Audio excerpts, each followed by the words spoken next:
There are two main reasons for leveling up combat skill and build a good mob farm in Stranded. The first is to unlock high-level mobs like Select at combat 15, Old Wolf at combat 19, and Golden Goo at combat 24. The second reason is to obtain rare items like the Summoning Eye, combat XP boost, Goo Pet, and a lot more. In this video, I will show you some farm design that I recommend and strategy I use to level up combat skill. So let's start.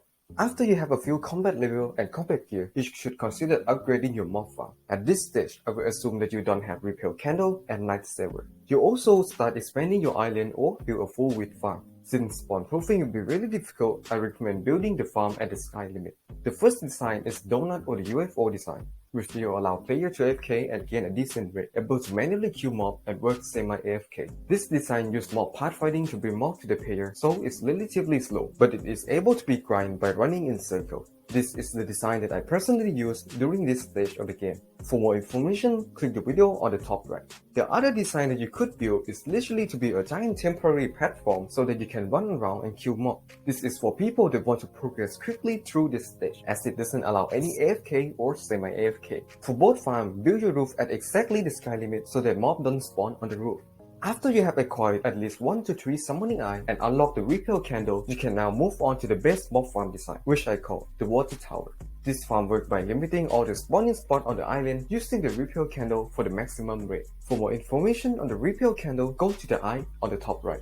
By using water to push all the mob as soon as they spawn, this farm doesn't rely on mob pathfinding. By building this high in the air and leave around 100 blocks for the mob to fall, you can AFK this farm with an incredible rate. This farm also is good for semi-AFK, as combat gear are no longer important. Starting from the top, build a water dispenser with relatively long delay. I personally use cold minion, but you should adjust it depending on your farm. The water then flows to each tower, flushing all the mob down to the bottom layer. I recommend building 2 to 3 spawning tower and 1 wolf tower. After the mob fall to the last layer, build a waterway to concentrate all the mob into the middle. At the center of the farm, put down trapdoor and fence gate so that you can switch between semi-AFK mode and AFK mode. Break a hole behind the mob concentration point so that you can use knockback sword to push the mob down, killing it with 4 damage. This means that no matter how little damage you do, you are always going to one-tap all the mob in the farm, and it would count as player kill since you are the one who knocked them off. This is really helpful as mob health scale with the increasing combat level.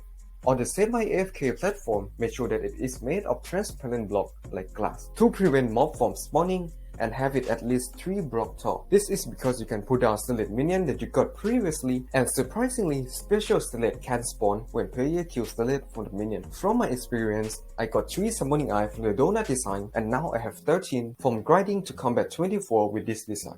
Moving on to the AFK power of the farm. At combat 24, Twin Tower setup and using End Biome stick, I receive around 37,000 coins per hour, and I also attach the farm water dispenser to a crystal-based wheat and watt farm. I make an addition of 4,200 coins per hour, which in total is 41,200 coins per hour. Compare this to a tier 11 snow minion with enchanted lava bucket and diamond spreading, which only make 2,300 coins per hour. The building guide is at the end of the video. Now, I have some general tips. 1. If you want to earn the most coin and combat XP, change the biome to the end.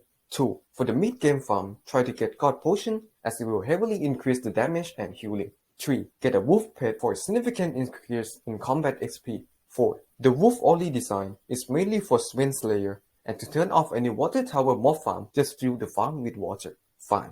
Lastly, when semi-AFK, player need to continue to move around, otherwise you won't get any combat XP. This is all I got to say.